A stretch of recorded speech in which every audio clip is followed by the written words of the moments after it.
and God said, "Let there be light." Well, and there was light. Not a lot, but I have some cool tricks to show you with a laser.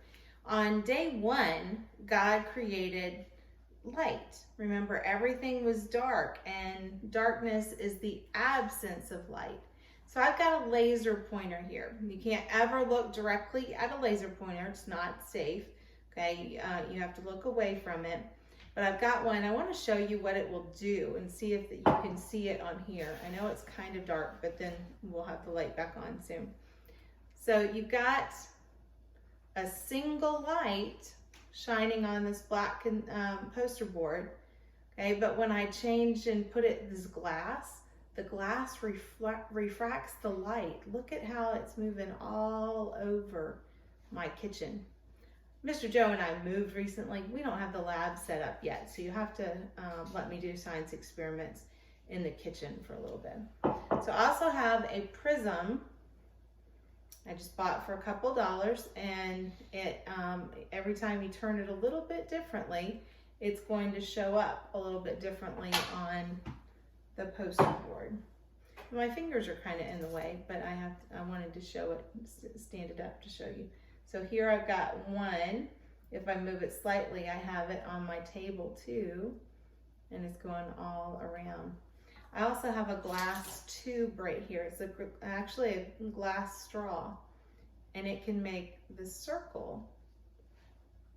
If I can get it to scroll, that's kind of cool, isn't it? And we can move it around. Has anybody ever been to the laser show at Stone Mountain, and you get to see some things like this? This is what they're doing. So I love seeing all different types of things we can do with light. I bet many of you have used a glow stick before. This is a chemical reaction. There are two different chemicals inside this tube, okay? And when you break it, remember that's the first instruction, you pop it, and then you shake it, it mixes those two chemicals, and we get our glow stick. So sometimes you have to break it in more than one place to get it to be even across. But that is a cool example of light too. All right, let's get the real lights on so we can see some other things. Awesome. All right, so the glow sticks, the chemicals that you have to have are kind of dangerous to have around the house, and they're pretty expensive. You can buy a glow stick at the dollar store or a package of them, and they're fun to play with. They don't last too long, but it'll let you play for the day. So those are some examples of things you can do with light. Be careful again with the laser pointer. Got to have an adult with you and make sure it's not pointed at your eyes. So that was day one. God said, "Let there be light," and he created the day and the night. So we had the first full day. Well, day two is when God separated the skies from the water that was on the earth. Remember, it was just dark and just water at that point. And he separated the sky, and it says that God made the heaven. And then the day three, we've got dry ground being covered. He gathered the water, and you can see on our globe how the water is in sections, and then you have land in parts. Okay, and we are right here in the United States on our globe, but you can see how much of the earth is made up of water. But at this point, God created dry land, and he pulled dry land out, and he moved the waters and gathered them into the seas. That is super cool. But along with that, he decided to make plants, all kinds of plants. And remember, we talked about the seeds, the whole process that the seeds would grow into plants. The plants, even if they died, the seeds would fall again and start again. Just an amazing system.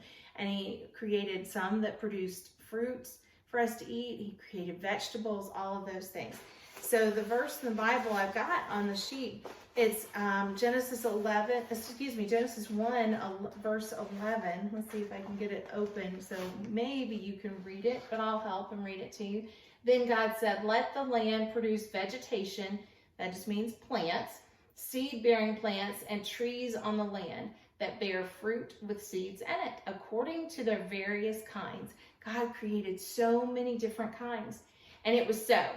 The land produced vegetation, plants bearing seeds according to their kinds, and trees bearing fruit with seeds and according to their kinds. And God saw that it was good. Remember, that phrase shows up a lot because it really was good, and he knew it. So I just have a magic trick for you, because God just made plants appear. So I just read you the verse where God made the plants appear. And let's see if I can make them appear. How did that happen? Look at that. It's a plant. It's a rose, actually. Very cool, isn't it? I'm learning magic tricks since I don't have my lab. I figured I might have to, right? So on day 4, God created the sun and the moon and the stars. So we have warmth, we have light, we have a moon and stars to guide us. And everything is just so beautiful in our universe that God created. On day 5, God created birds and sea animals. So I have some little sea animals. We talked about all the different types, right? You might recognize some of these. Okay, they're just tiny, so it might be kind of hard to see. Here's a stingray. And then birds. So I have a pet bird, and I've taught it some tricks. It can just sit on my finger, balanced on its beak. Can you see that? It's really cool, isn't it? My pet bird does that. This is Barney. He's a bluebird, and he can balance just like that. Isn't that cool? Barney's a sweet bird. Yeah, likes to fly. There we go.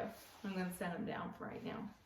So God created birds and sea animals, filled the oceans, and told them to be fruitful and multiply. And day 6 was very important for us because God created all of the land animals. So this is not even close to all of the land animals. It's just a few to represent. But remember, it's important that God knew exactly the habitat that each animal could live in and thrive, and gave it the food that it would need in that habitat. And then God also created the first person. So we're going to talk more about that next week as well. So I hope you enjoyed my little magic trick and the light tricks, and hopefully you'll get my lab back up and running soon. I love you guys, and remember that God loves you more than you can imagine. Have a great night.